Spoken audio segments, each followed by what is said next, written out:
Present. Senator Gross. Present. Senator Houston. Present. Senator Calvin. Present. Senator Cleveland. Present. Senator Rodriguez. Senator Clemente. Present. Senator Cornell. Present. Senator Schmidt. Present. Senator Sweetman. Present. Speaker Wilson. Present. With that, we will move into special orders, starting with the Senate oath of office. If you were elected or appointed to a Senate seat last meeting and had your signatures verified by the clerk, please join me up front so you can recite the oath of office.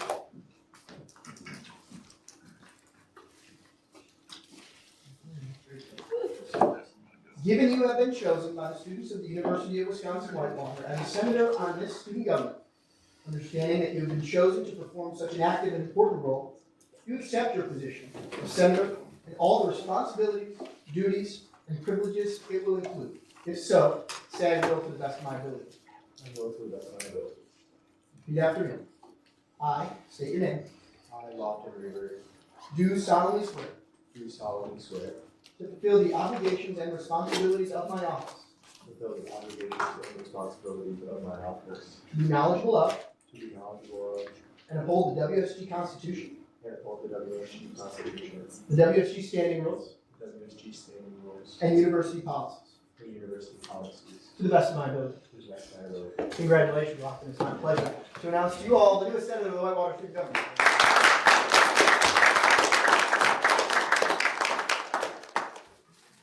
Wonderful, and with that, we'll move into the appointment of 2 Esker District seats. Is there anyone in the gallery tonight interested in running for an Esker District seat?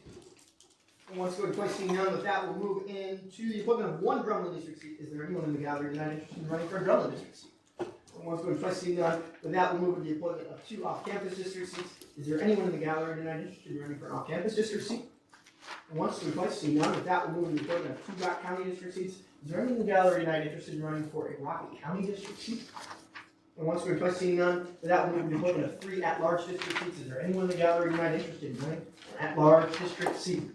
And once we're twice seeing none, with that, we're ready to guest speakers, starting with the Peep Talk by our wonderful and honorable advisor, Jen Goldie, and Director Paul.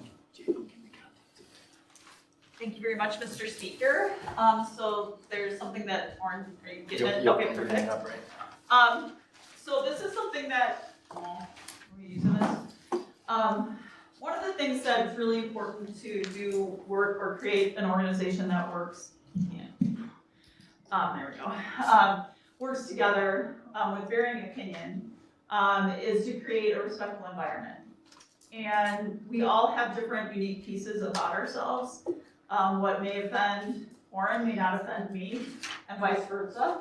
But how we integrate our conversations, how we have fellowship, joking, serious business, all of those things can't happen if we don't. Sorry, can't happen unless we have a shared language, right? How many of you in the room speak English? Raise your hand. How many of you speak Spanish? Raise your hand. How many of you speak another language other than Spanish? Right? So today, what we're hoping to do is have a conversation about how do we create a WSG language, right? It's based in English, right? That's pretty much what we all speak here.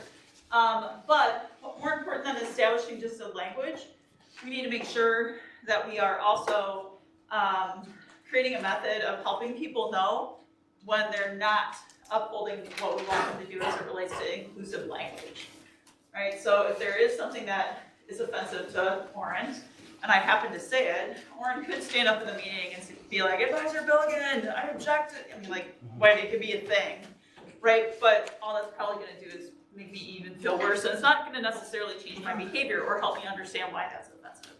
So we wanna talk about 4 areas that can help us talk about the safety that our language keeps and holds for one another. And we're going to talk through these 3 areas of safety that our inclusive language is going to talk about. So the first one, do you want to start with the first one? You want to be sure which ones you do? Sure, I can start with the first one. Go for it. The first one in this order that we have is physical. This refers to your physical safety. These are all different types of safety. So if you're doing something like, say, Doug, hi, Doug. If you were to stand on a chair, just in the middle of the Senate meeting, I would probably peep you, because that's physically unsafe. So that's where that kind of peeping would come in. Another one is emotional safety. Sometimes we don't know what's going on in the lives of others, right? And so that emotional safety is a way that we are thinking about what we're talking about, how we're talking to someone. You know, I had a friend of mine after my second parent passed away said, yeah, well, it's been 6 weeks, you're good, right? You're all good, right? Emotionally not a very safe language, right? For someone who has lost both parents, right? So we want to make sure that we're talking about the emotional safety of the people in the room, right? So that's what the second letter is for. The third letter is for Environmental. These last three are very similar, so just keep them in mind. But if someone's environment is unsafe, like say there's some cords over there, if they weren't covered, for example, like they should be, we could peep that as something that needed to be fixed for everyone's safety. Someone with a wheelchair might not be able to get through. Jam might trip. We don't want jam to trip. So that's an environmental safety hazard, and that's where peep would come in for that. And that environmental part also speaks to accessibility of the room, like Yeah. how many times we've slid that table forward, right? That's an environmental safety issue. The last one is psychological. Psychological one is probably the largest, I think, of the four. But this is where it really, I think the most important part is to accept that certain language does not include others, right? That's the biggest category, I think, of psychological. It also can be very specific to word choice. Now, this is not being political correctness. That's not what I'm talking about, right? If I were to say to this room, "Hey guys, what's going on?" I would expect to be peeped because there are people in this room that identify as what? Not guys, right? You identify as female. It could be a reference to gender. It could be talking about mental health in a slang way, right? Oh, you're crazy, right? There are all sorts of pieces and places where our individual identities, right, come into play in the psychological safety part. You know, there's definitely slang words that we don't use as it relates to ethnicity, right? We all know that those words are not appropriate, nor are they safe for the people that we're talking around. And remember, this whole thing is about safety. And people feeling like they're heard and they're included, because that's what your job is on campus, is to listen and include all your fellow students, regardless of what their interests may be or their identities. So when Warren talks about peeping someone, that's all you'll ever hear us say, is that if Emily, were to hear me say something that is offensive to her or others, she would peep me. Peep. Right? That's all it is. Sometimes you have to be like, peep, because people don't hear you the first 2, 3, 4 times that you say something that's not inclusive. But that's where this comes from.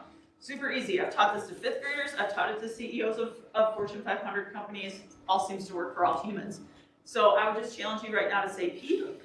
Yep, say it out loud. And then we would challenge you that during this meeting, if the speaker will be so bold as to allow it, is that moving forward for tonight, if you hear someone, and we're going to go through what the letters are again so you know what they are, not being that way, that you be compelled to say what? Peep. Right? It's not punitive. It's not supposed to be offensive. It's supposed to be helpful. We're calling people in to change their own behavior for good reason.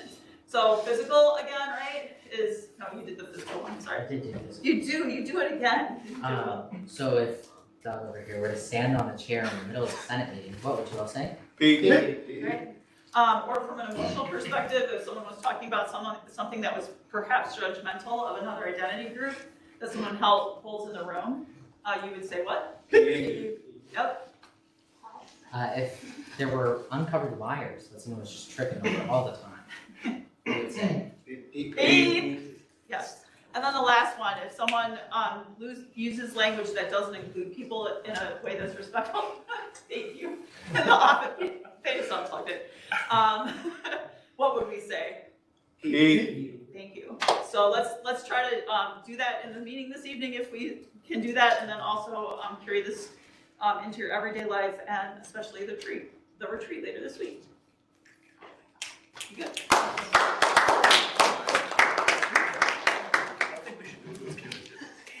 thank you so much.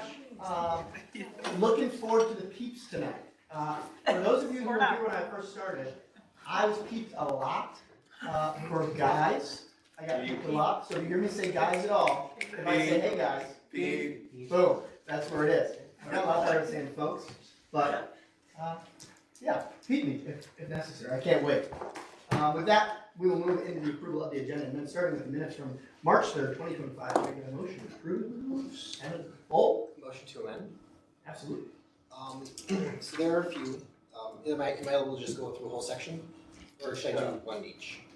I would say relevant section by relevant section is how a motion should go. Okay. I'll start with the student affairs section of the reports. 8 reports. 2. Director Balistreri's last name is misspelled twice. There's a missing R. And then for like informational purposes, replacing the word fixed with replaced, just so it's more factually correct. Looking for a second on the motion? Seconded by parliamentarian Irwin. With that, we'll move to a voice vote. Can I get a voice vote? Any opposed? See none? With that, we'll move into Senator Bolt. Then we move into C for officer reports. We need to add a page number that actually says where those reports. If you could you say motion to amend the agenda? Sorry. Motion to amend the minutes. Motion to amend section C, officer reports, to include the page number where officer report minutes can be found. Second. Second by Deputy Speaker Patrice. Can I get a voice vote? Acclamation. Any opposed? Going once, going twice.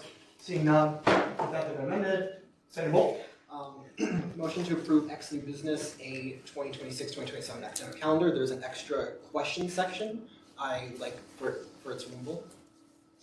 Can I get a second? Second by Senator Wheaton. Can I get a voice vote? Acclamation. Any opposed? Going once, going twice. Seeing none, it's been amended. Any other motions to amend or motion to approve? Deputy Speaker Patrice. Move to approve. Can I get a second? Acclamation. Second by Senator Cowell. Can I get a voice vote? Acclamation. There it is. Any opposed? Seeing none, with that, the minutes from March 3rd, 2025 have been approved unanimously. With that, we are on to the agenda for March 10th, 2025. I have a few to start with. Ask for unanimous consent to add in external committee reports, UC Advisory Board report. Any opposed? Seeing none. With that, move on to internal elections engagement. So a motion to amend the internal item to elections engagement committee report. Any opposed? Seeing none. With that, I have the third and last of mine, which is to strike S242506 from the agenda. The submitters had a bit of an issue in timeline, I guess you could say. One another week to look at it. Any opposed? And once or twice? Seeing none? Wonderful. With that, those are my amendments done. Can I get a motion to approve? Senator Carter? Motion amend, if you could strike, student affairs from internal committees. Can I get a second? Second by Senator Cobb. Can I get a voice vote? Acclamation. Any opposed? Seeing none, motion passed. Motion to approve. Senator Cobb. A motion to approve the minutes.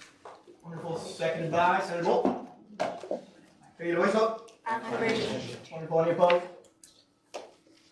Going once, going twice. Seeing none. With that, the agenda for March 10th, 2025 is approved unanimously. With that, we will move on to student issues and concerns. Are there any student issues and concerns in the gallery? Going once, going twice. Seeing none, with that, we'll move into reports, starting with external committee reports, and we will start with the newly added UC Student Advisory.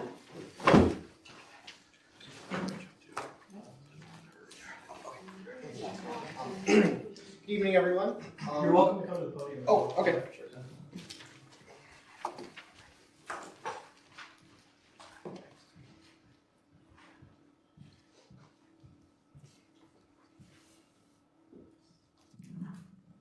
Let me know if this works right. Good evening, everyone. The University Center Advisory Board met on Friday, March 7th at 10 a.m. in this room, UC 259. The first order of business was discussion of the revamped UC internal structure. So that included a new branch for marketing and creative strategies. Jenny is still on there. But with that new branch, there's a new job position open for the UC graphics and marketing coordinator. I believe that is currently in search for someone to fill the position. The work reorganization also brought forth a vacancy of building operations for an assistant director of operations. I believe we are also in the works to find someone there as well. Starting on April 1st, April Fool's Day, a new survey will open for the student body, faculty, and staff. The questions will be finalized within this month.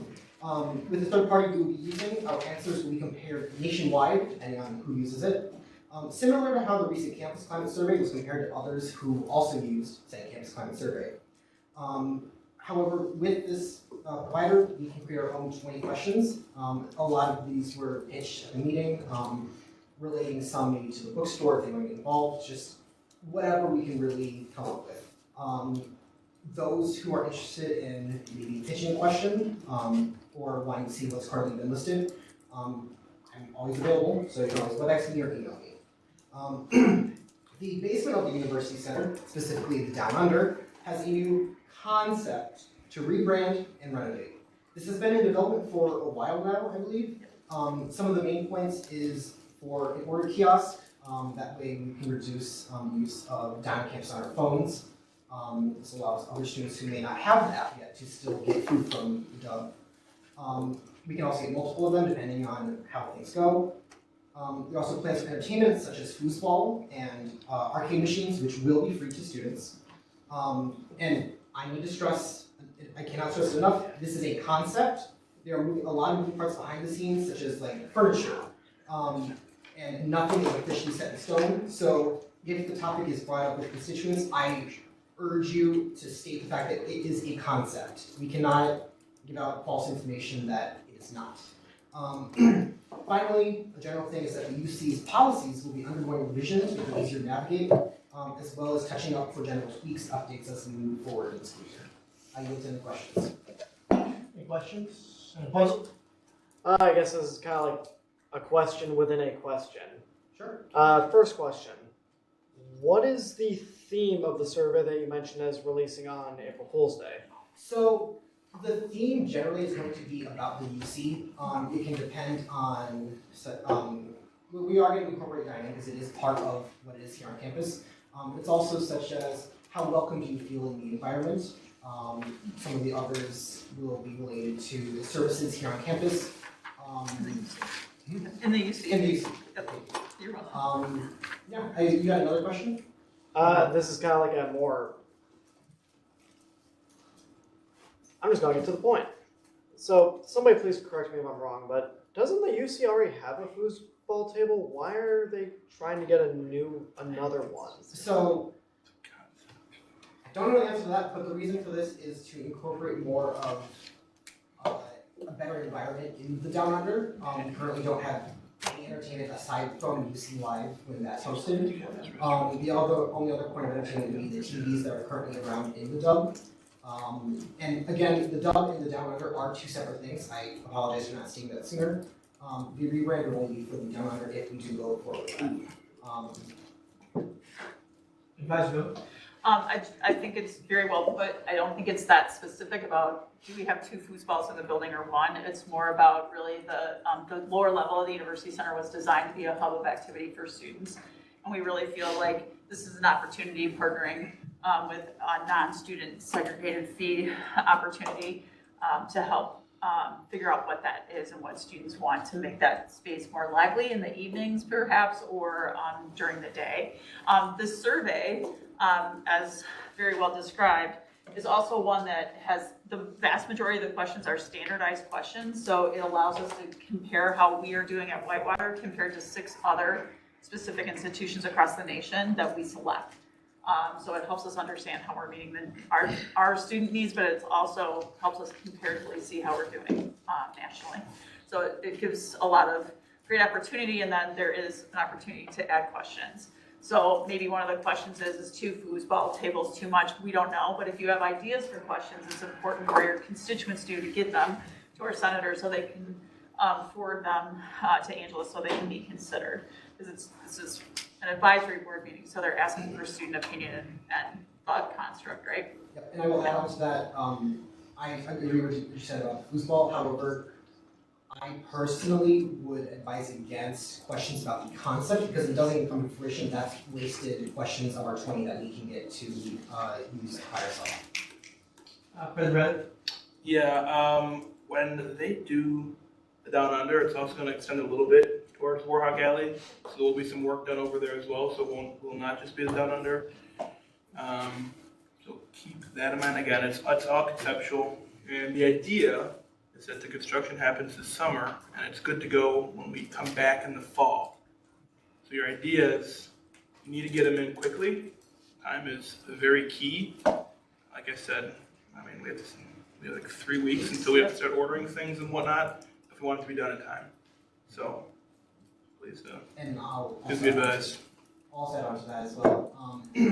As a reminder, we do have spring break coming up, so that means that some staff may not be quick to reply to emails. So again, time is of the essence to make sure that all of these questions are listed. I can get them to the right spot and we can figure out what 20 questions we should include on this survey. Senator Phelps? The jobs you mentioned, were those, are you looking for students for those, or are you looking for more outside? I'll offer this to advisability, but I will say I believe it is full-time staff. For the 2 positions? Yes. Yeah, so the 2 positions, and you can find them on the website. If you scroll all the way down to the bottom at the footer and click employment. They are both full-time positions. It doesn't mean that you can't study and work full-time, but they're full-time 40-hour-a-week positions. One is specifically about graphic design and marketing design. The other one is really about building operations and running basically the reservations office and all the students that report to that branch of the University Center. Both positions have a deadline of the 30th of March. But I'd be happy to answer any questions. I'm serving as the chair for one, and Sam Blake is the chair of the other. So you could certainly, he's the building ops one, I'm the graphics one, sorry. But I'd be happy to answer any questions that anybody has at that. And I would really appreciate it. I know it's kind of old school, but I posted it on Indeed, and I posted it on my Facebook page, so you can take that announcement for those positions and share it with other people that may be maybe recent graduates that you think might be interested in the position.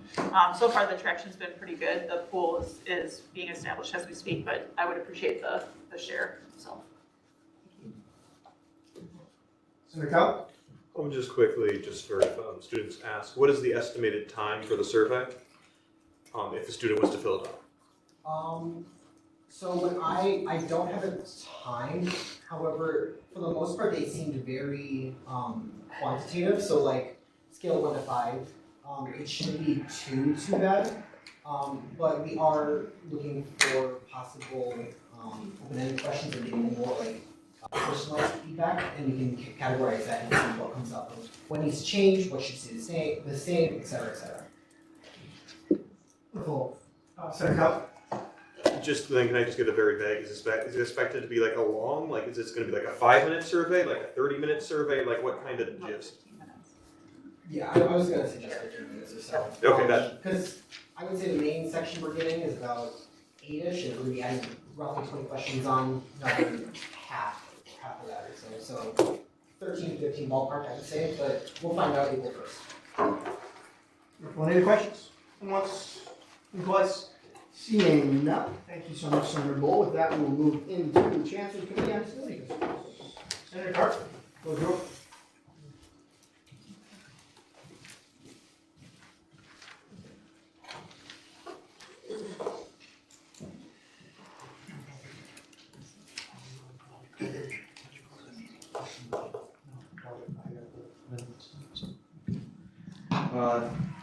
Alrighty, folks. The Chancellor's Committee on Disability Concerns met on Friday. I was not there because I had dining and I get, which I'll go into later, but summer work projects will be announced soon. Expect the walkways between Warhawk Drive and Starin Road. Those will be both affected. Elevators are being replaced in Wells, should open in August. And then the panel for fostering inclusivity for neurodivergent students is this Wednesday, 10:30 at 12 p.m. and 1 to 2:30 p.m. The 1 o'clock is student focused in the Old Main Ballroom. And the winners of the Excellence in Disability Advocacy, Advocacy and Service Award is Courtney Wilt, Carrie Bourne, and Maureen Quass. With that, I yield to my report. Any questions? Going once, going twice, seeing none, with that we move into the Warhawk Dining Advisory Board. Senator Carter, you're fast. Yeah. Floor. So Warhawk Dining Committee met on Friday. We met to discuss key updates on the UC renovations, dining changes, survey results, upcoming events, communication improvements, and student concerns. Basically, like Senator Bull said, we looked at the concept of the down under, and the UC Live Space is being. The concept has it being designed to accommodate both study and social engagements. Obviously, there's some gaming options and some potential name changes.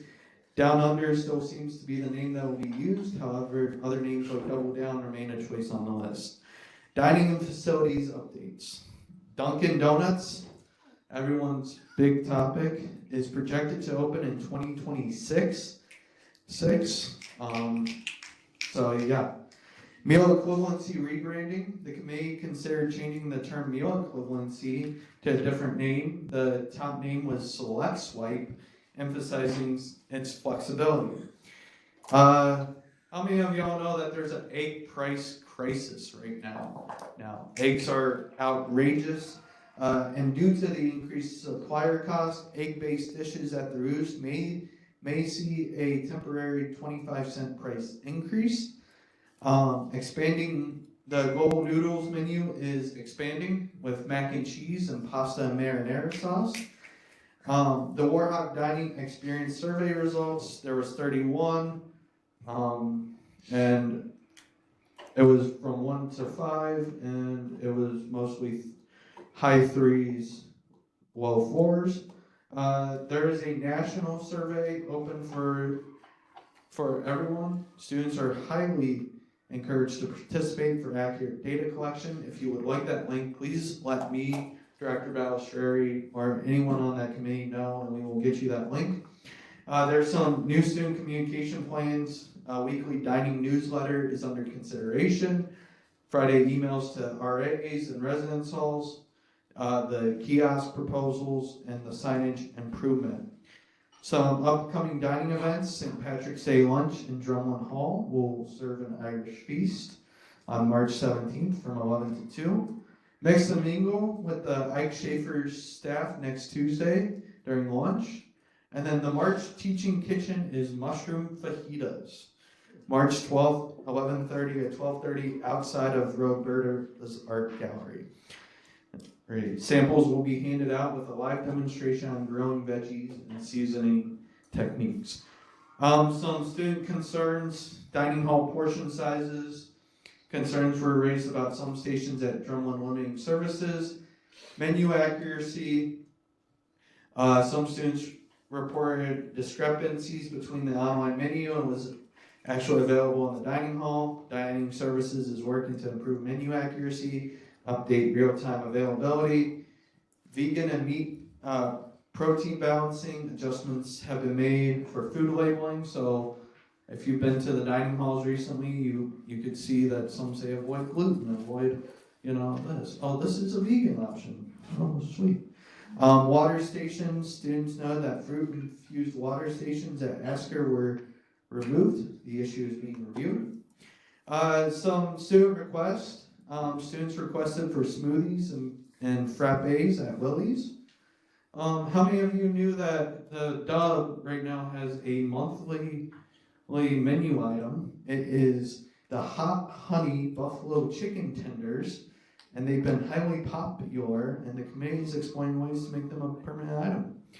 Grab and go snacks. There's an interest in expanding snack options in Willie's in the UC market to allow students to use leftover dining dollars more efficiently. Some students brought up that they requested to see Liquid Death, the premium water, to be added. Mobile ordering issues. There's some mobile ordering issues. And then more RA involvement in dining promo. Students' input on meal plan and dining spaces will be collected for further voting. If you have any more concerns about dining, please let me know so that I can bring them up to the committee. Sorry that was so long, Mr. Speaker, but I yield to any questions. No worries, I'll start with the first. It was a bit earlier. You said there were other names being considered. Yes. You said one of them. Are there any others? Yeah, I'm so curious.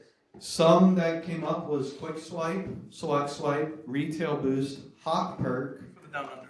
Oh, for the down under. I'm sorry, I thought you were talking about meal equivalents. Yeah, so to keep it the down under, UW Hub or Double Down. So those are the three that they have right now. If you have any more, please email Angela and she'll get you more. Wonderful, thank you very much. President Brad? I suggested Willie's Playpen, but they Oh, They laughed me off. A couple notes on what Senator Carter has shared. The Duncan update, I'm going to respectfully ask, we don't share that one yet. That one was supposed to be kept a little quieter. So again, same with Select Swipe. That's not public yet for your constituents. And it is highly unlikely we will ever see Liquid Death unless we'd have to charge about $10 to $12 per can. So please do not start any rumors. It's not going to happen.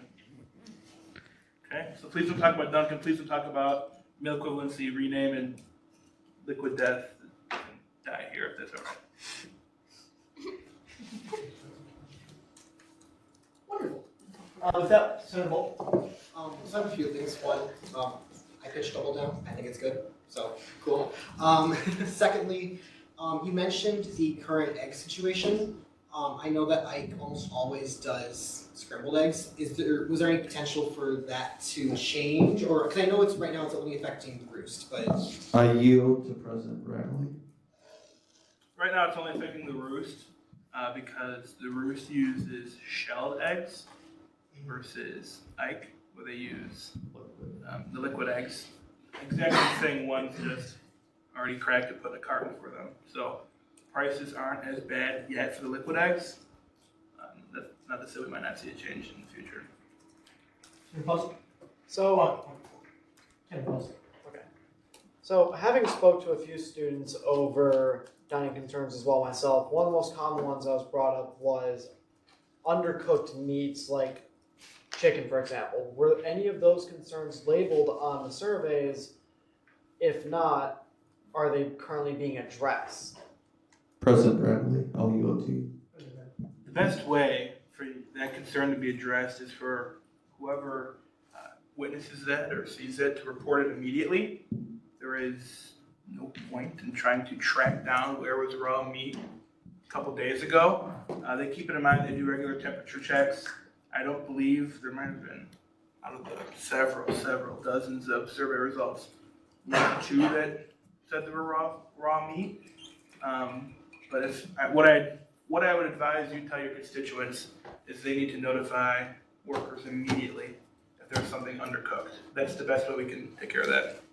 Senator Bolt. I'd like to follow up real quick to what President Bradley said earlier about keeping things under wraps. What will the minutes look like? I know it's not related to the dining, but still, just a question I had. I can talk with the speaker. The Duncan and Select Swipe were not intended to be shared with the Senate yet. So I'm asking you, I'm putting my faith in all of you to not share that yet. And it'll be made very clear when that can be shared. It's contractual, that's why it needs to be held in confidence. Yeah. We'll have conversations regarding them. If anything changes, you'll all know on Monday.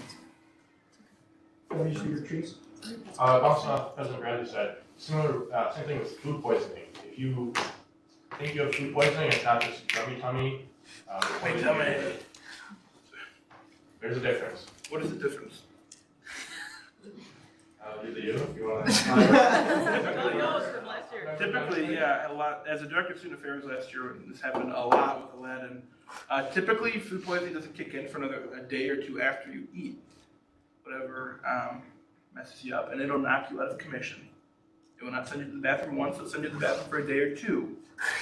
That's the main difference. All right, so somebody says, oh, my stomach hurts, they're not suffering from food poisoning. If they say, man, I went to the dining hall 2 days ago and I've been in the bathroom for the past 3 days, that's food poisoning. Let us know.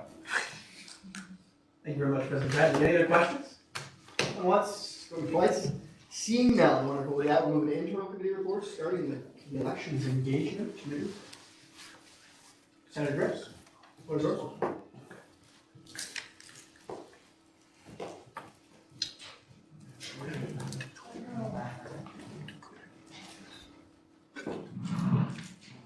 I'm short, so I have to move down the microphone. All right, hi everyone. So quick overview, the election on February 18th, we saw 346 people vote at the Armory and 78 people voted in the UC. So that was kind of some fun numbers to see. It's, I believe, around average of what we see like around Wisconsin, like in other cities the same size. So some overview of this month, March. There is tabling going on in UC about registering to vote for the election in April. The deadline to register online is Wednesday, the 12th. So if you have not updated your address or registered to vote, make sure to do it online this Wednesday. So as I said, there's tabling going on today, tomorrow, and Wednesday, encouraging students to remember to register and vote. Early in-person voting, there we go, is the 18th. We're planning on making like kind of like an Instagram reels explaining that with the PR director. And then in April, the upcoming election, that is the 1st. So we're still kind of waiting to hear on the city if they like help with that and like kind of promoting the election. I recommend promote it anyway. Tell your friends. Bring a friend to vote. That's what I do. And then April is also Sexual Assault Awareness Month, so we are having a lot of different events. If you've seen the calendar in the executive office downstairs, it is chock full of events. So there'll be a lot of different volunteer options for senators. I believe Director Smith will be reaching out and saying, hey, does anyone want to help? And you should say yes if you're free, because it's going to be a lot of fun. And with that, I yield. Any questions? Senator Bolton? If I voted in the primary this past November, do I still need to re-register? No, you do not. Question. Director Smith? Have you moved in that time period? No, I have not. Then no, you do not. Big Senator Poston? So, going into the Sexual Assault Awareness and Prevention Month, I know there's a day called Denim Day. When is that day precisely? We'll let them know next week. We will let you know next. Director Smith? Wait, did we know? I don't have the schedule. I have. Every Denim Day, as well as a keynote speaker, is April 30th. And I have a question. Yes. What's Denim Day? Denim Day is a day to where you are encouraged to wear denim. It's basically, I believe it was some sort of case in Italy where what? France. I was kind of close. It was in Europe. And so with that, basically there was a case where the victim did not get the correct justice because it was told that their jeans were too tight and they could not have gotten sexually assaulted because they would have to have helped take off the jeans. And so a lot of people wore jeans in protest, and so now it's a yearly tradition to wear jeans in protest and also in support of sexual assault victims. Any other questions? Once, twice, done, wonderful. With that, we will move to officer reports, starting with the report. Mr. President, Town Rep.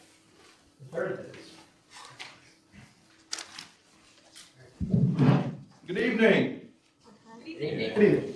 We're getting better, thank you. Last week, coffee at the Capitol, I wasn't included picture, but Director Smith beat me to it at Sutton Drive. So if you'd like to flip a page over, that's coffee at the Capitol. Book club met last week. I also met with the campaign chair for Leaders Igniting Transformation, or LIT, on campus.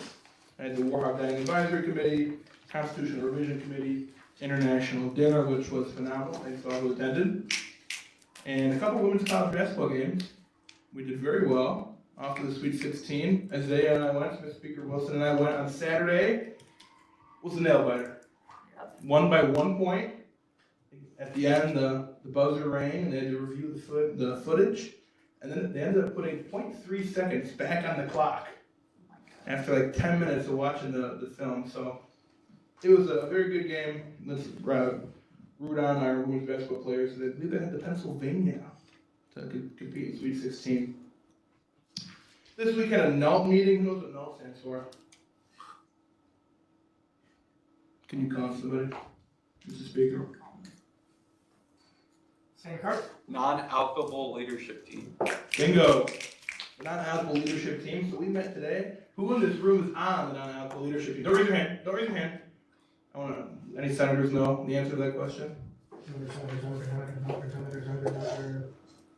I like Punza. I think Punza got this one. Actually, I have a question. What is null? It is the non-alcohol leadership team. Like, what do they do though? Perhaps we can go over that in training. I think that would be pretty in depth. Essentially, when you pay SEG fees, it's split into 2 different pots. 2 different committees decided to do those separate groups of money. One of those is NULT. Students approving your fee. I'm adding that to your tender. Anybody know who in this room is on the committee? President Carey Hart. From, as WSG representatives, the president, vice president, and speaker all have seats, and deputy speaker Patricius also has a seat on NULT as vice chair of SUFAC. Perfect. Thank you very much, Mr. Parliamentarian. So we met today, most of us. A couple updates will be coming next week about that meeting. Tomorrow, I meet with the UW-Whitewater Foundation Philanthropy and Alumni Engagement Committee. As president, I serve on the foundation as an ex officio member. Each member of the foundation is on a committee. This is my committee, so I'll keep you all posted. Faculty Senate meeting Tuesday, 2 p.m., same time as normal. It will be WebEx only. They've been having some issues with attendance. So they're going to hope for reaching quorum. They're reaching it to WebEx only. So if you want the link, let me know. I'm sure there'll be a little watch party or something in 127. I'm sure we can do that for whatnot. The book club. Book club is having their final meeting. It's just a pizza party. One senator has attended every book club. You go to the name, Senator Logan Carter. Mr. Parliamentarian, see to it that he's got an outreach event, please. Thank you, sir. Indeed, I shall. Cabinet will meet on Wednesday. I meet with Brenda Jones. You know who Brenda Jones is, Vice Chancellor of Administrative Affairs. Lots of budget and whatnot. Elections engagement meeting on Friday. Director Smith. And I meet with Gabby Drale on Friday as well. Looking to next week, the State of the University address is at 10 a.m. on March 18th. And it's in the Hamilton room. I would strongly encourage you to attend. Typically, the Chancellor leans into shared governance and provides some shared governance updates. So I'll be there, and the other shared governance chairs will be as well. Strongly encourage you to attend. And finally, you may have noticed some things going on at the WCC today. Lots of moving around, lots of people, lots of furniture going every which way. I want to remind you that the WCC, the War Connection Center, where our office is located, is a safe space. And over in the non-trad pad, we're not calling it the Serenity space. That's a quiet space. Individuals in that area are to be given respect of a quiet and safe environment. And so, effective immediately, I'm requesting that we monitor our volume in our office. We do share our space. And so please, let's keep our voices down. We're in the office, we're there to work. I want to be mindful of our neighbors, especially our neighbors who are grieving. So that is all I have. With that, I'll yield to questions. Any questions? President? Going once? Twice? Is it true that it was an electric game? I mean, Isaiah was up and down. Isaiah was jumping around, stomping his feet. He frequently said, "That's pure emotion." Yes, it was a very good game. Wonderful. Thanks for the update, President. With that, we'll move on to the report of our Vice President. All right. Good evening, everyone. Attended the international dinner last week, which our very own Director Balestre was able to play the AMPAD there. So if you got to see that, he did an excellent job. He gets some snaps for him. But this week, this Wednesday, we got Kevin again. I'll be meeting with Directors Kahn, Balestre, Lindemann, and Smith. So taking the next round this week. I'll be meeting with Advisor Bilgan. I'll also be meeting with Parliamentarian Irwin, refining the one-on-one outreach script. You should be reaching out to each and every one of you senators to kind of get some feedback on that. And then also we're looking to connect with every one of you to kind of pick out a date and finalize a day where we can get a workshop together to kind of help everybody gain that confidence when giving a presentation if you choose to do so. In addition to that, I will be updating office access, and as many of you received one of these today, please leave your placards where they are. I'll be collecting those after every meeting, so you do not need to be responsible for those anymore. For those of you in Senate leadership who were opposed to this, please come see me after, and we will get you one of these and hang on to your placards. So, with that, I will get to my report with one more thing. Senator Rayburn, please come see me after. We'll get you some stuff. I have a question. I'm ignorant to this. Were there members of Senate, you don't have to expose them. Were there members of Senate leadership who were opposed? There was indeed. I Was it individual? I would not like to name names. You don't have to. But yes. What are you talking about? Please leave your placards here, and we will get them in one of these fancy holders. And another question, if that's all right. Yes. If a senator resigns, sees it as a sentimental piece, or it's the end of the year, they know they're not coming back, is there any chance it can be removed from its laminated sleeve so they can use it as a keepsake? I have loads of them in here. Absolutely. But I like to look back and remember. The Absolutely. Just make sure you return the placard holder if you were to resign. Any other questions? Or Vice President? Is that a plaque? Oh, we got one. Wonderful. With that, we move on to the report on WSG President. Yeah, Bill. Thank you, Mr. Speaker. Thank you for all of your patience last week after avoiding COVID for 5 years. It got me last week. So thank you for all of you who had patience with me and rescheduled meetings. I provided some feedback to Senate leadership about the retreat that I'm sure is in the report that's coming. And I've been working on the Serenity space the last several days. So other than that, Mr. Speaker, I will yield to questions. Any questions? President? Once? Twice? Seeing none, wonderful. With that, we'll move to the e-board report. Start with the report. Director, back downstairs. Good evening, everyone. So last week, I also went to the Coffee at the Capitol event, so that was really fun. I also had a meeting with Greg, who's the College of Letters and Sciences career advisor, so that was a really productive conversation. We talked about the collaboration that Career Services is developing with the Alumni Office to strengthen the mentorship program. So that was good. And then the Career Services Student Advisory Board met. Unfortunately, I could not go because I was at golf, but thankfully, Senator Gross was able to be there, so that's good. The agenda, they were discussing the project timeline, committee expectations, Career Services staff involvement, and ideas about the project that is being developed.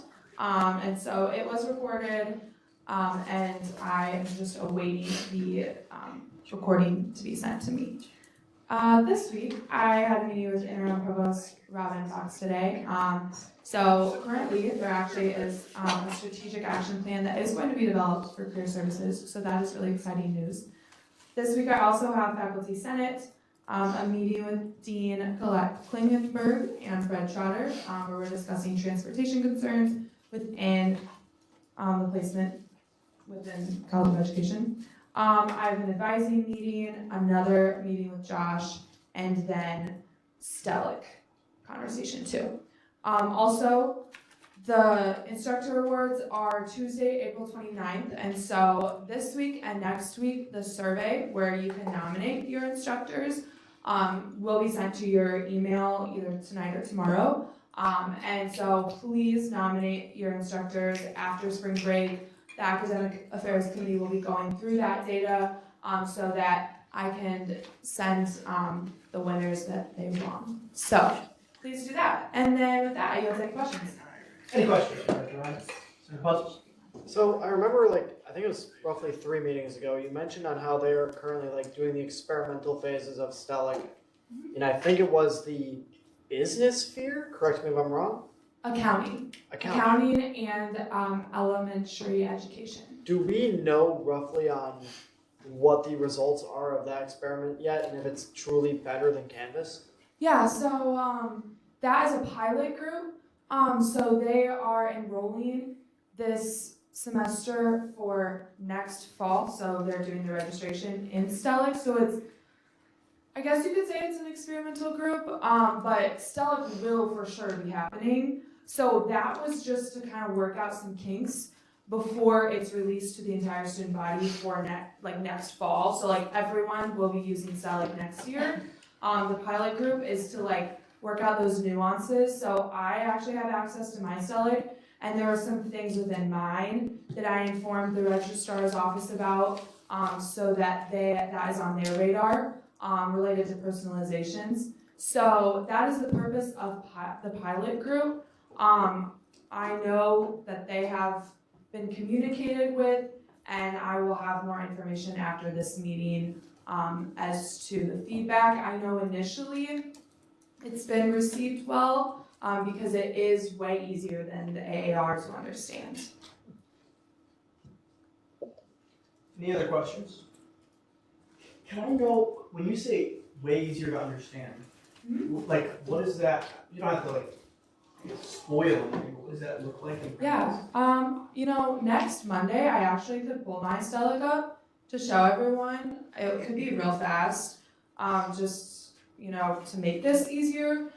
The software is more user-friendly. I mean, it's kind of hard to explain without me showing you. Yeah. The AR just has the stuff in bold, and it's really easy to miss things. With this, you can click on a class that you still have to do, and then it shows you all these options that would fall under that requirement. That's just one feature. There's other things that I can very briefly highlight next Monday for everyone so that you all kind of can get a sneak peek as to what it would look like. I would really appreciate that. Yeah. For clarification, right, the AAR right now is essentially a PDF, and Stellic is a software, right? So it's much more intuitive and whatnot. I mean, it's imagine a PDF versus WINS. Which one's more beneficial to you? Which one's easier to understand? So, I'm under the impression that Stellic will be replacing Canvas. Will there be any future plan? Oh, it's replacing WINS. No, so Canvas is the platform that we use for our assignments, to see all of the stuff related to your classes. WINS is where it's like that one stop for transcripts, stuff like that. So WINS is still going to be here. Canvas is still going to be here. There will be a little tab in WINS. And I can show this next week too to make that easier to understand. WINS will still be here, Canvas will still be here. It's just a little tab in WINS will now appear next fall, where you can just press Stellic and you'll go in and register through that. Any other questions? Once, twice, seeing none, without moving to the board director student. Hello, everybody. Apologies, I'm not submitting a report this week. But let's see. Ooh, I got it here, so we'll go with this. So, happy 7th week. Once again, not to freak everybody out, but we're practically halfway through the semester. So, just want to put that perspective out there. Anyway, so last week, I met with Terry and Angela to discuss housing and dining related questions, comments, and concerns that were brought up in our previous Internal Student Affairs Committee. I also attended the CRC meeting, participated in the Dining Advisory Committee on Friday, and And I also attended and performed at the International Dinner, which was an absolute blast. I highly recommend attending next year. There's great food, great opportunity to meet new people and learn about different cultures. This week, I'm going to continue my weekly meetings with Fabio and Terry to keep WSG and the university connected. I'm going to be having my one-on-one with Vice President Bain. I'm going to be attending the Internal Student Affairs Committee meeting on Friday, and I'm also going to be attending the Cabinet meeting on Wednesday. With that, I'll leave my report. Have a great week. Any questions for Director Ballister? Once, seeing none, with that, we'll move to the report. Our Associate Director of Student Affairs, Dave Cox. Hi, I hope everyone had a really good week. I'm going to keep this short. Last week I met with LIT with President Douglas Bradley, as well as a meeting with Rec Sports over some concerns over equipment and dress code. This week I'm meeting with Kristen Fillauer and Frank Bartlett over some new tasks with reporting, as well as a meeting with Vice President Parker Bain on a one-on-one, as UCHS over some surveys. As well as going to a SUPAC meeting, and I'll yield to my report. Any questions, Senator Bolt? Just for clarification, reporting of what kind? Just any sort of reporting, like any sort of misconduct, whether it's Title IX or hate bias. Any questions? Going once, going twice. Seeing none, with that, we'll move to the report of our Director of Governmental Affairs, Director Smith. Last week, as you can see in my report, I also went to coffee at the Capitol. I decided to share this photo. Glad I was first to it. You can also find this photo in the photo circle. Small plug there. This morning, actually, I had my one-on-one with the city manager. The WSG meeting, of course. I have Public Works Committee tomorrow, if anyone's interested in the public works of the city. I have Cabinet, Chancellor's Committee on Inclusive Excellence and EEC on Friday. I'm still working on It's On Us development, as well as election promotion. So look out for the posters that are coming out for that. There's some new quarter sheets also happening. You might see some digital media for that as well. I have my one-on-one with Vice President Bain this week.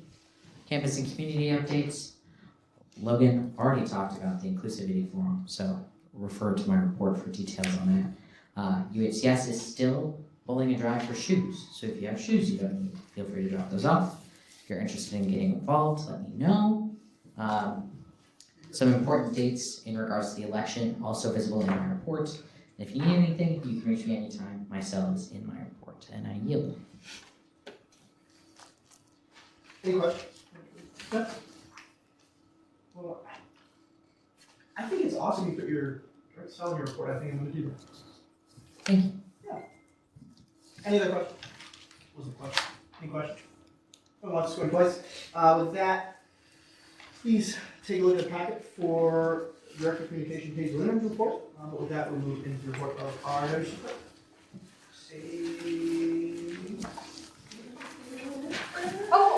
Say less. Forgot my name. Okay. I would never have a clip. It's written right here. Last week I had COVID. As we all know, I was not here.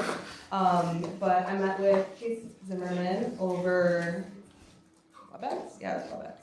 Had the mandatory candidate information session a little bit after that meeting with him. There's some small delays. If you can't tell, I sent out the minutes on Friday. That was my bad. It was a long week of sleeping pretty much. So, and yeah, then this week we had the elections committee tonight and everything went pretty well. All election forms and signatures are due to me by 5 p.m. Wednesday this week. I'll be working with EC to go through the candidate validation process. So I'll be in the office a lot on Thursday and Friday working on that. So if looks like I'm ignoring you, I'm not. I'm just sending out a lot of emails. Usual duties and happy Greek week. I'll be at some of the events. I don't know if anyone in here is Greek, but if you are, you might see me. With that, I yield to my report. Any questions? Clerk? Once. We've got seeing none. With that, we move to the report of our Supervisor Jerry. Blake Earl. Blake Earl. I see. Good evening, everyone. Last week attended various committees, all of them went phenomenally. When do internal committees not? I attended the Senate leadership meeting where we got to work on we worked on the Senate retreat. I'm sure you're all very excited for that. Many hours of listening to the three of us talk. Continued working on outreach events with the VEEP, and I met with various senators who completed their outreach event to gather their feedback about it and prepared a report, which I will be giving in a few minutes here, followed by a discussion. So I'm very much looking forward to being able to discuss that all with you. And I yield to questions. Any questions? Going once, going twice, seeing none, with that, we'll move to the report of our deputy. Nick Patrice. Happy Monday, everyone. Just want to remind you to complete assigned committee work. So if you're on an internal committee, you work. CRC happened on Friday. We voted to approve or to review standing room sections. So we are open to like section 1 at the bottom of the last updated March 5th, 2023. Right above that, there'd be a little clause. The section is set to be reviewed by the Constitutional Revision Committee within 2 years. We reviewed it. State of University counts as an office hour, so if you go to the forum, I'm going to go there. I'll be there, so I can see you as well. Family also counts as an office hour, which I was interested. And then I just put in some student orgs that I go to every week. I was in the Rock County SGA, or College Republican Law Society, Political Science Student Association, and go every week. Join me, they're fun. I know a lot of people in here are poli-sci, public policy, that realm, PGL. Yeah. What a clarification, what's PGL? Department of Politics, Government, and Law. Wonderful, any questions for the deputy? Once, Rick Smith. Did you hear me say Pete? I can't say what. Did you hear me say Pete? What did I say? You didn't use the microphone. Beep. Beep. Beep. Any other questions? Going once, going twice, seeing none, with that, we're into my report. I'm gonna flip back to it. Something that's not in here that I did want to talk about again, President Bradley stole the heck out of my thunder, but the basketball game was electric. It's the first girls game I've been to. So good, so good, so good. So if anyone wants to come to a basketball game, they're electric. Into my report now. Last week, Coffee the Capitol, the last content day of Local Club, I want to extend a special thank you to Logan. I think you being there so consistently made the environment really special. Worked a lot on the Senate retreat with Senate leadership. This week, I'm in continuing conversations with Advisor Billigan to finish up the agenda. You will be getting a calendar invite very soon. You already got one. Already got one. Just got one during the meeting. So check your Outlook calendars. It's on your Outlook calendar officially now. It's mandatory, which means you gotta be there.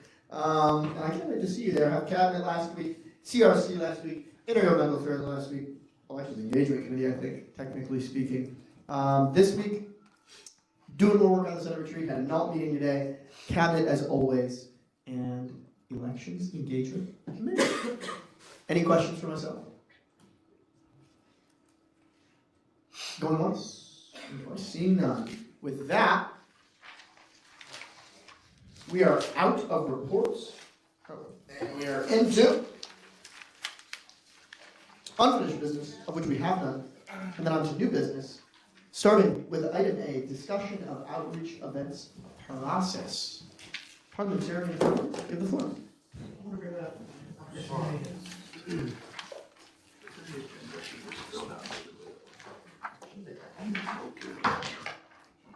How does this does it just pop in like this? Oh, it does. Yep.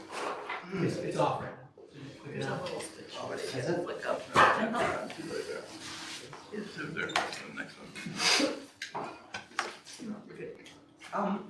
Thank you. Technology, such a bang.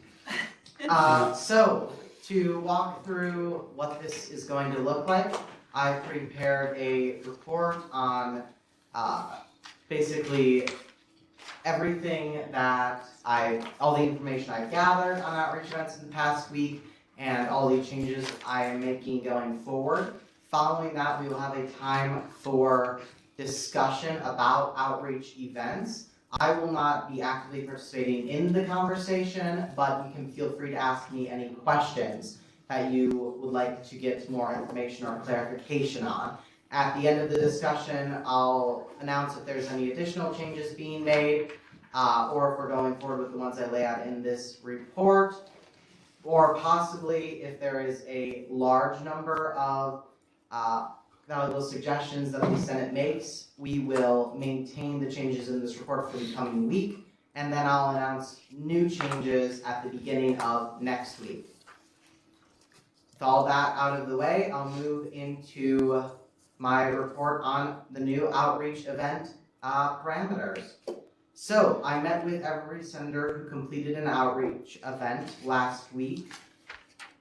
I gathered 10 results. I won't read through them all, but they'll be available in the minutes next week. If you're curious about what they are, I can read through them, but most of them will be included in other portions of the report. From this, I identified 4 areas of concern. The first, and what I view as the most serious, is that there seem to be indicators that there was a potential for the student body to react negatively to the outreach event. This was basically down to a few things, including survey fatigue, concerns about the survey format, and then a small minority of students who participated in the outreach event expressed some concerns about WSG directly, specifically that the outreach event didn't serve a purpose, as we wouldn't be able to address their concerns.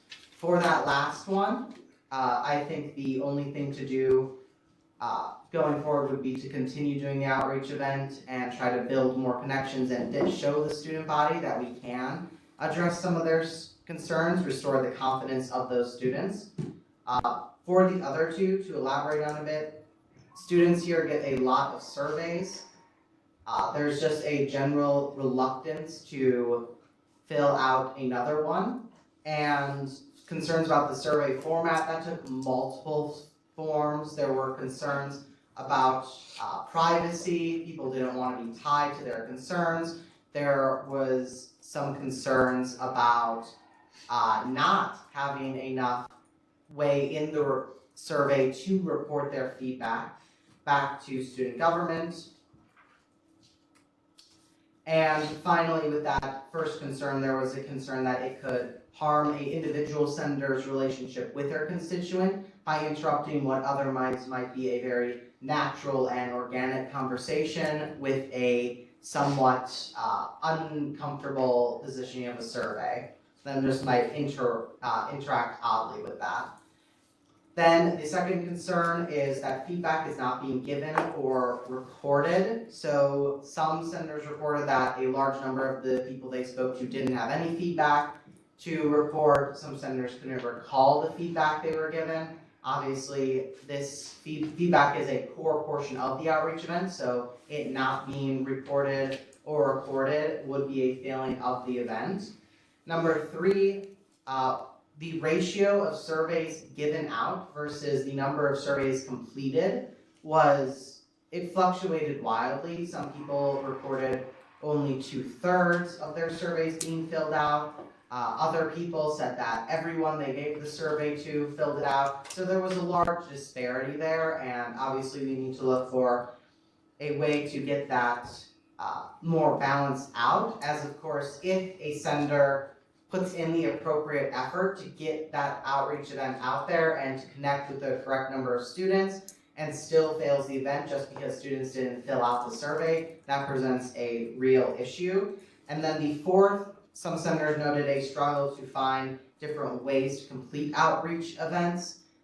Specifically, they weren't sure of what different options were available to them, and the wells that they already touched, they felt they couldn't return to in the future. So those were the 4 main concerns that I gathered from my meetings last week and from my own personal experience doing the outreach event.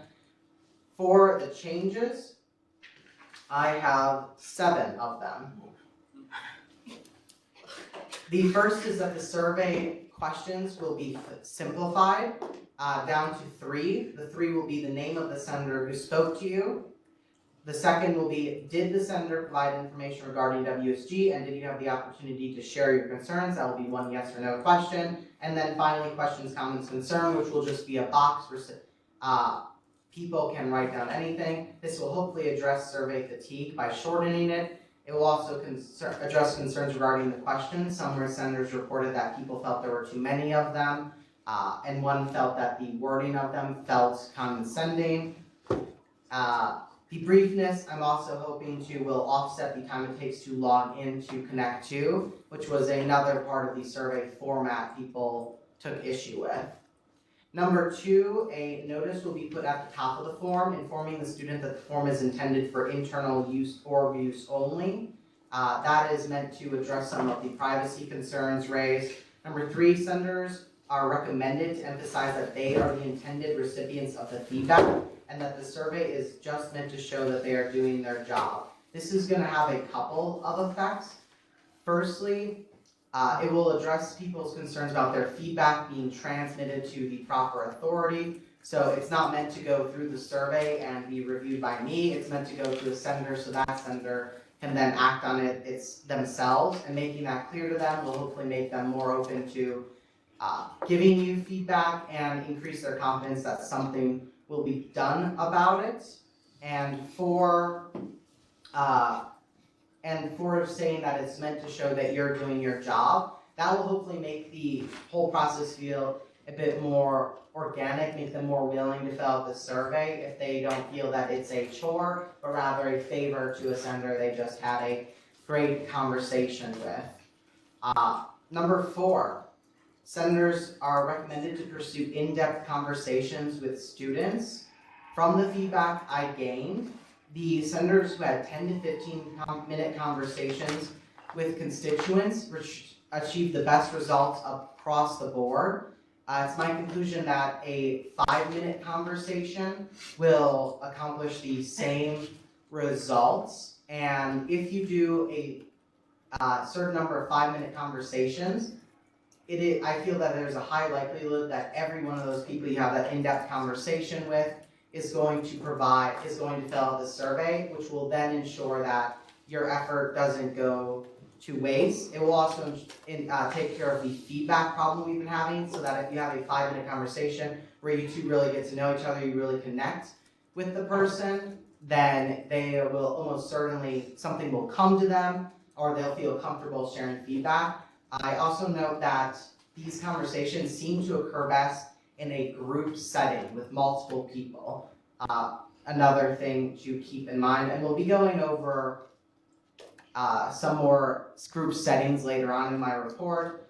I'll also say that try to target individuals who aren't seem like they're rushing anywhere, in a casual walk, sitting around, moseying around about after a meeting, when people haven't quite left yet, but the meeting is over. People like that, who don't seem to be going somewhere, who have time to sit down and talk with you. The 5th change will be that senators receive greater access to materials. I received some concern about the QR codes. So QR code printouts, a stack of them will be placed in the office. I'll bring stacks next week to replenish to all of you. From now on, a stack will be available at every Senate meeting. A digital copy will be made available in the shared drive, and I'll send a copy to every senator who joins by email, which should ensure plenty of access to the QR code.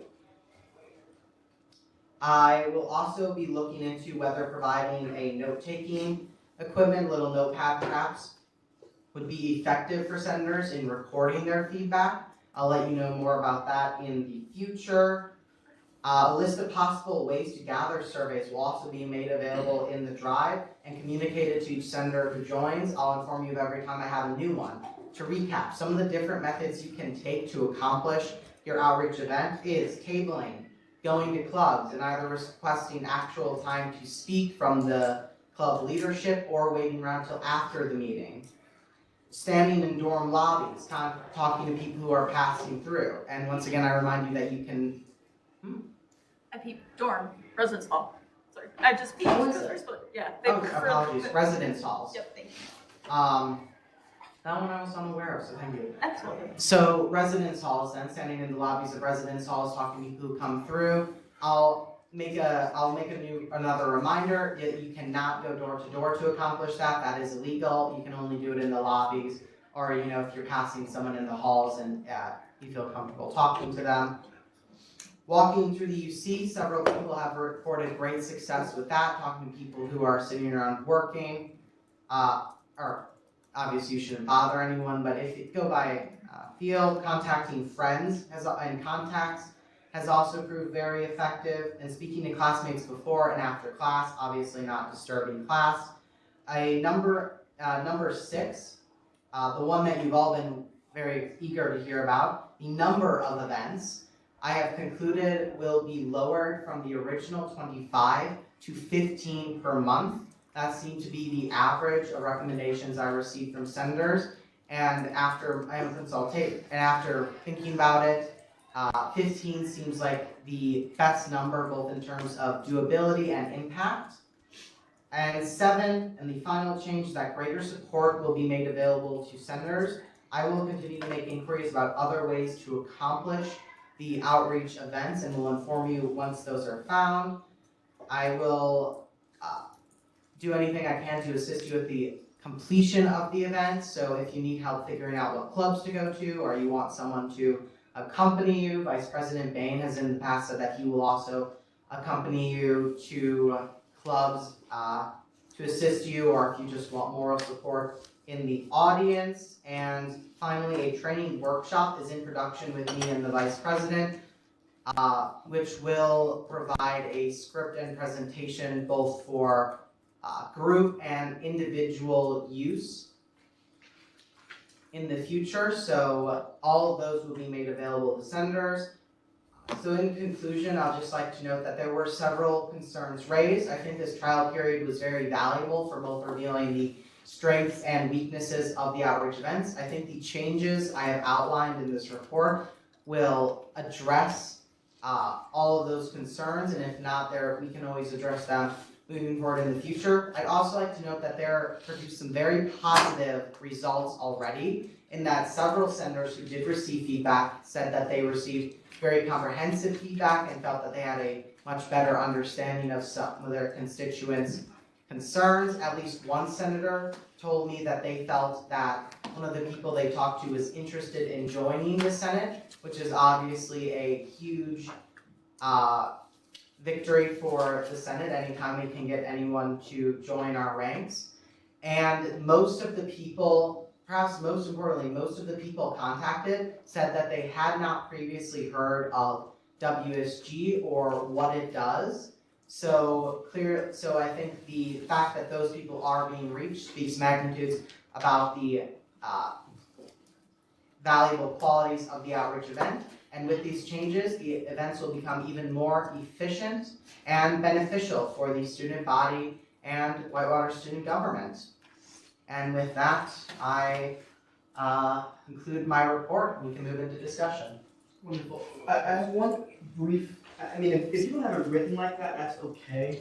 I would ask if at the conclusion of this meeting at some time during this week, you send those 7 changes out to the Senate. That was a lot to digest, and if possible, before we move into discussion, could you re-say them in like a bulleted list? Just so everyone has a decent understanding of the discussion we're about to have about the 7 changes that were made. It was hard for me to remember one by the time you like 7. Of course. You're gonna try to type them, just the bullet points.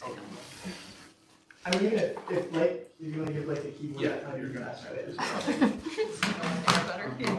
Yeah.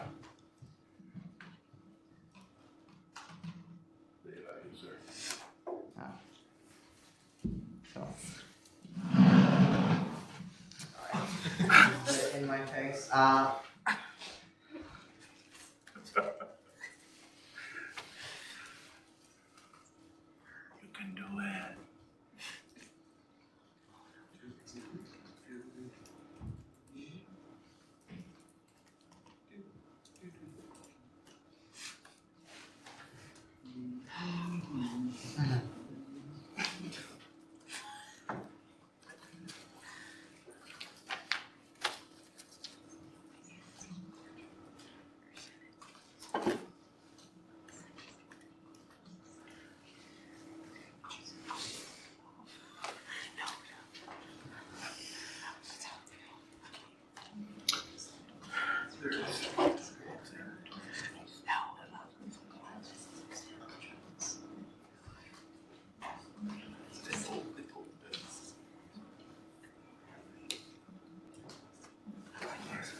This is complex.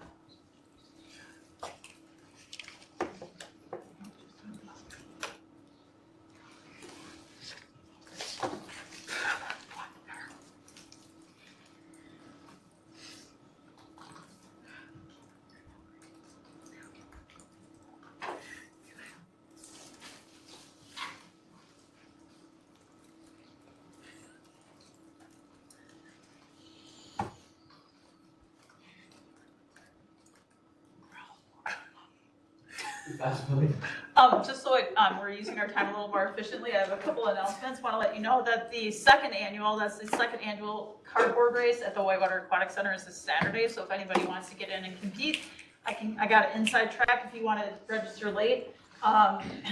It's hysterical and super fun to watch. I would also remind all of you, I'm just making sure that we have 10 open Senate seats, y'all.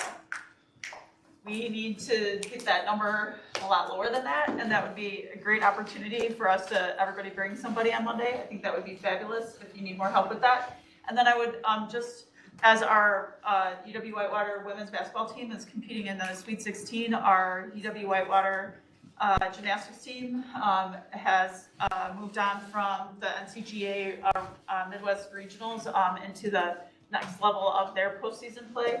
So might want to send the gymnastics team some love as well. Thank you, Mr. Speaker, for letting me go. Absolutely.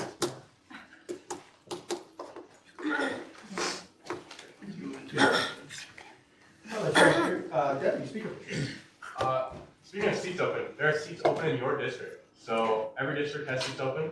So no matter where you live, bring a friend, bring your neighbor, bring your roommate, someone down the hall. They can run. Okay, this is, if I can you put it on one page, please? Yes, I have to leave by shrinking it, making it a bit wee. Yes, nice and wee. Nice and wee. Alrighty, wonderful. So alrighty, folks. The way this is going to run is we're going to have exactly 10 minutes to discuss the items in Blake's report, but particularly the 7 changes made. You don't need to use all the 10 minutes, but if you'd like more, the senator's welcome to make a motion to extend the time necessary. But those are the 7 points. If you need reminders of them, I'll give you a moment to digest before we start the timer and allow us to progress into discussion. When I start to see placards go down, I'll ask going once, going twice, going thrice as I normally do, and if I don't see anyone else, then we'll end the discussion. And remember to feel free to ask any questions you have about the report or outreach events in general. Indeed. All right. Timer as we go. Senator Bolt. So first question I just want to ask, when is our next outreach event deadline? I'm just adding some stuff right now. I apologize. I believe it is the first week of the next month. The first Monday? Yes, it Okay, should be. April 7th. Of April, yes. So the first of April is Tuesday. It was a wee bit embarrassing. But I will include in my officer report next week the exact date. So I guess I'll start us off. I really like these changes. Seeing the amount of time needed to put into the outreach events especially is really good. While you were speaking, I quickly added some stuff up. This means about 3 3/4 an hour for each senator. That gives us about 56 hours or so of outreach event, which is really good. 15 senators, hopefully we get up to at least 20 seats, especially if we bring people in. We're looking at over 220 constituents reached. little smaller than I think a lot of us would hope, but I mean, it's the small things that count, I think. Especially when you look at it, if you divide all this up, let's say it's about maybe 30 days or so between each deadline, you're looking at about 7.5 minutes dedicated each day, which is great. I mean, especially if you get more people, and this is just saying the bare minimum. Do we want to do the bare minimum? Maybe some people, but I think that going above and beyond of what that limit, what that minimum is really going to make these outreach events good. It shows that we're dedicated. I think the one stipulation is showing that we're doing our job. I personally see that as like a performative thing, like, oh, I'm doing this because it's required. That's the only thing that I see an issue with. Not that it's like a bad way of phrasing it. There's no good way of saying I'm doing this because it's my role. Overall, I like these changes. The outline is especially helpful. I know that Vice President Bain is working on scripts, I believe, for tabling in other outreach events. So that also helps decrease the stress on senators. I like it. I'm really happy with these changes that were made. Alright, I have two things. My first thing is more just a comment on how the survey is set up now. Right now, constituents are getting added to our email list, and they are not happy about that. Is there gonna be any changes about changing that with the next survey? I was not, that concern was raised with me, but then it appeared that the person who had been contacted, sorry, was this happening to people who you reached out to, or was it the same secondary sender that you discussed with me in our meeting? This was a entirely new group of people. I'm not sure which senator they talked to. However, I had at least two people come up to me today and were like, hey, I don't want to be on this email list. I don't know why I'm getting these emails. And they were told explicitly that they would not be on an email list. I see. That is very concerning. I'm not sure why that's happening. I was under the impression that that wouldn't be happening. Do either of you know? Director Smith. So the way Connect works, we learned this last semester with the 15-15. If someone fills out a form for an organization, they're added to the contacts. It's automatically. So if you fill out a form and then an email is sent to our contacts list, and they cannot remove themselves from the email list, unsubscribe, until they receive an email. That's the process. It's just how the software works. I see. You can very easily unsubscribe Yeah, I an email. have a bit of information here just because I send out the agenda every week. When I click those, I click two buttons on Connect. One says members, one says contacts. The members is us. The contacts are everyone. It includes like Chancellor King, but it also includes like whoever you had fill out your survey for the outreach event. What that means is I have to send it to everyone. And a lot of emails in our body are kind of sent that way. How I would communicate that to your constituents, if this is the path the parliamentarian so chooses to take moving forward, is once you get that first email, super duper easy to unsubscribe. We can also remove them. Yeah. So, we can do it on. yeah, we could just on Fridays or after y'all have done your outreach thing, we could pull those ones that have come in most recently. So thank you for bringing that up. The reason why, I know we talked about it during our one-on-one. My impression was that I happened to gain more information in that specific incident, and it seemed to be coming from a different source, not the outreach event, which is why I didn't include the change. So thank you for bringing this new information. We'll make sure that is handled before next Monday. Senator Gross. Alright, and then my second thing, I like all the changes that are made. I would like there to be a change, because a lot of times I'll be talking to students and like they won't have their phone on them, and I know we've also had this conversation. I had a couple people who I talked to, especially when the QR code was down. Could there be a way for senators to kind of say, hey, I talked to this student, and instead of having the student fill out a form that now simplified is very clearly going to be checking yes to the boxes, for the senator to simply put in the constituent's name that they talk to and that email. That way, students would that would help with the survey fatigue and just overall easier to get a list of students.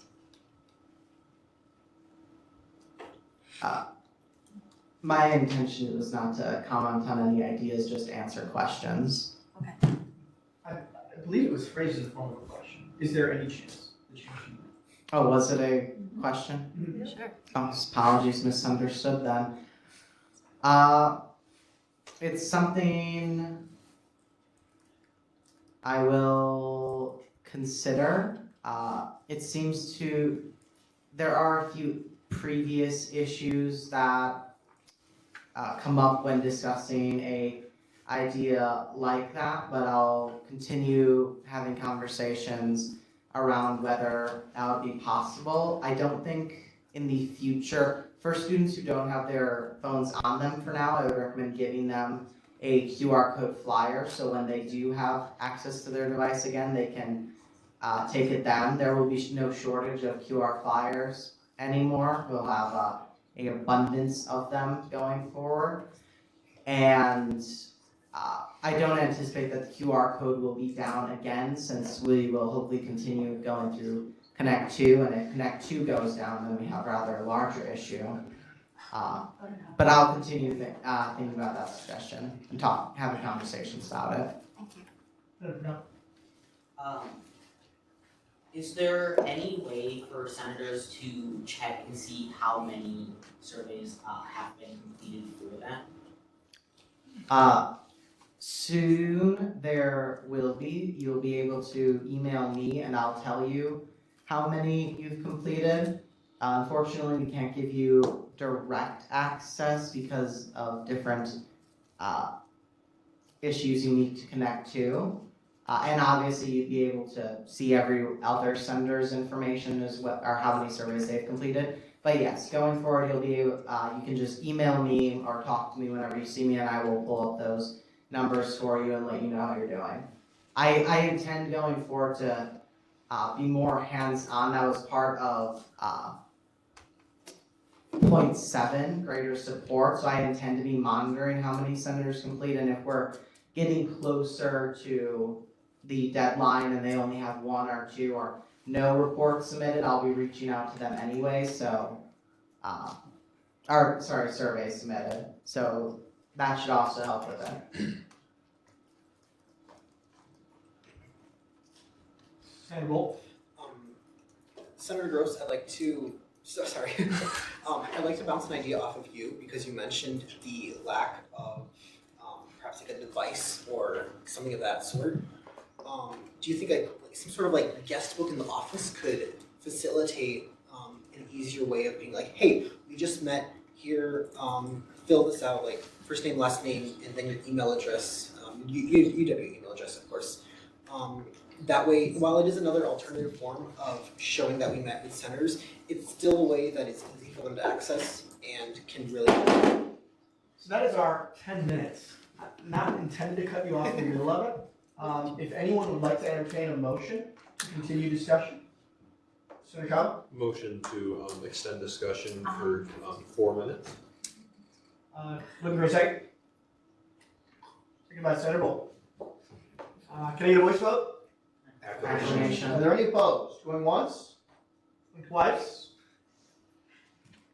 Seeing none, with that, we're back in the discussion. Senator Bolt, on you. But yeah, I mean, I think a guest book in that term, like I said, it is a little rougher to either keep track of. It might move around a little bit, but as long as it stays in the office and it's shown, hey, you met with this person, while it isn't the exact kind of questionnaire format that these surveys provide, I personally, you just thought, or you said that, and I'm like, well, let's just show that we at least met with people, and especially we are encouraged to bring people to the office, figure out where we are, who we are, other senators that they can still talk to if we're not available.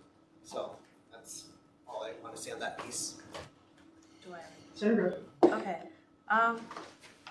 Yeah, I think that's an interesting idea. I think that's an idea we can incorporate not connected to this, perchance. I think, or per se, I don't know. I think that we really should be more bouncing ideas, kind of, with parliamentarian Irwin, like just more so like not right now on the floor, like when we're timed with questions. Yeah, more like one-on-one settings or in the office to more talk about possibilities other than the survey. I just simply brought it up as like to share it out loud. I do have something relevant. Go ahead. Oh, sorry, if I may, I did, when I asked the speaker to put this on the agenda, envision it as more of a conversation between senators about the outreach event, with me observing so I could hear all of your thoughts. So feel free to start up conversations with each other through the organized faction of the Senate floor. That was it. So I think I really felt what Senator Gross was saying when she mentioned that it may be odd, I think, for senators to feel, it almost feels like there's an anonymous test happening after your interaction. Like, you try your best to have a really great interaction with a constituent, and maybe you did, and then you hand them the QR code or you give them the flyer, and you're left with a feeling, and I understand that you'll probably be better monitoring it in weeks to come, but I guess I'm still left with a sinking feeling that when folks, maybe there is another avenue you could take, given the support of this discussion and the discussions that I'm sure will follow about how it feels less like a test on the senator, but more like an opportunity to interact with the constituent. And I would just urge and ask you to explore what those options might be that I think in my conversations with senators allows them to feel less tested by an outreach event and more eager to accomplish it.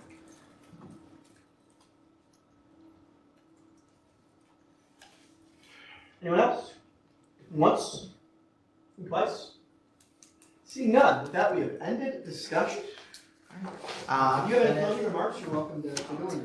I do indeed. I will be taking what was said into account, but going forward, this will be what outreach events look like. So I know some of you have already gotten working on your next 15 surveys, so continue on with that. Thank you. Wonderful, and with that, we'll move on to announcements. Are there any announcements tonight? Sure, Wes? If you now or in the future have a committee report, can you please email me it and I'll have to listen to what you said and type it up. Like every time Senator Carter has one, he always emails me it as a PDF or shares the doc with me to my personal email, and it works great. Also, in the future, if you write a bill and it's voted on, passes, fails, whatnot, can you also please send that to me as a docx or a Google Doc? As I can go in and add the vote and signature and whatnot as a PDF, and if I try converting it, it messes up the formatting and it makes me want to cry. So if you could do that, please, that would be great. Thank you. Senator Collins? Oh, for announcements, the Political Science Student Association will be having a history of campaigning panel at 4 p.m. on Wednesday in Heidi Hall, room 100. Reminder to leave your placards here. If you have any questions or comments about the share drive or anything in it, those should be directed solely to me. And then in 2 weeks, 3 weeks, or 2 weeks of spring break, the Monday after, we have a Senate meeting. Things happen over spring break. I know my freshman year I got stranded in Florida. Not the worst thing, but I couldn't make it. But if that happens, just reach out to me. I will work with you. I'm a weather watcher, so it looks like after our retreat, we might have some storms. So make sure you have an umbrella or just be generally prepared. Don't get sick, please. You're important. Director Schmidt? Undergraduate research day is next Thursday, for those who don't know. So if you're interested in seeing what your peers might be presenting, feel free to go to that. It should be in the Hamilton. It's usually in the Hamilton. Do you remember the time? 8 a.m. to 1 p.m. Mr. Vic? Do you know anyone who is presenting? Nice. Know a couple of people? Would you like to share? I will not at this time. You have to go to find out. Any announcements? Last call. Let's go to advice. Seeing none, with that, we're going to adjourn. Any motion to adjourn? Senator Houston. Motion to adjourn? Wonderful. Can I get a second? Senator Pumpkin. Can I get a voice vote? Acclamation. Any opposed? Seeing none, we're out of here at 8:43. Yeah. Yeah. I don't even know what that word means. I want to go there.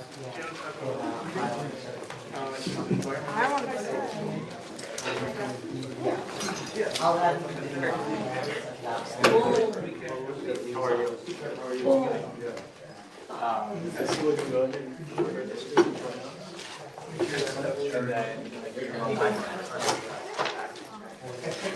Yes. Send it to me. What's up? I